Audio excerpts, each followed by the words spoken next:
Энд өдөрт 50-60 богд хижээж нэлээд даруулж байна. Өдөр болгон 50-60 шүү дээ. Гэтэл Улаанбаатарт өдөр болгон 150 гулуу завъя гэсэн байгууллага байж. Өдөр болгон 150-ыг. Тэгэхээр өдөр болгон 150-ыг яагаад авч чаддаг юм бэ гэхээр тэр 150 чин өдөр болгон яг ижилхэн таваарлаг чанартай байх хэрэгтэй. Яагаад өдөр болгон тэд ресторан одоо юуных нь авч чадахгүй гэхээр та өдөр болгон тэр яг өөх махан тарган таарчихсан тийм хоньны махаар хоол хийх юм бол тэр хоолыг чин идэх гэж одоо 40-50 мянга байсан ч гэсэн идэх гэж орж ирэх хүн өдөр болгон яг нөгөө чанартай махаа идэх гэж л орж ирнэ. Энэ юу хэлээд байна гэхээр бид нар ч гэсэн яг юм нэг юм бэлтгэж чаддаг, нэг юм маш сайн хийдэг. А бидрээс тэр маш сайн юмыг нөгөөдөл чиг ирж авдаг л юм.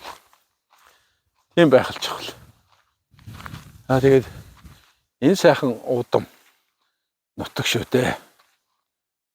Энд одоо тэгээд бид бол тэр хэдл бол хэдийг одоо бэлтгэж явах санаатай боломжтой. За тэгээд нэг жилийн 22,000 толгой гэдэг байгаа. Жилийн 22 гэдэг чинь одоо манай аймаг гэхэд 2.9 сая баг та. За тэгээд хаанаас ч гэсэн машинаар хэдл бол хэдийг Улаанбаатар руу хэдэрсээ өдөгчүүлээ.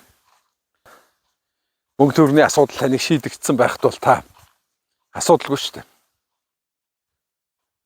Тэгэх юм бол та дараа нь дахин нийлүүлнэ.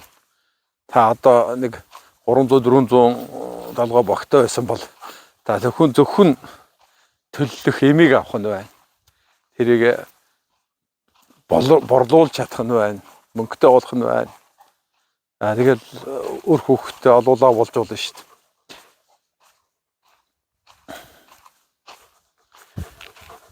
Бид босрлын асуудыг л нэн тэргүүнд шийдсэн байхад бол бусад асуудлаа шийдчихнэ.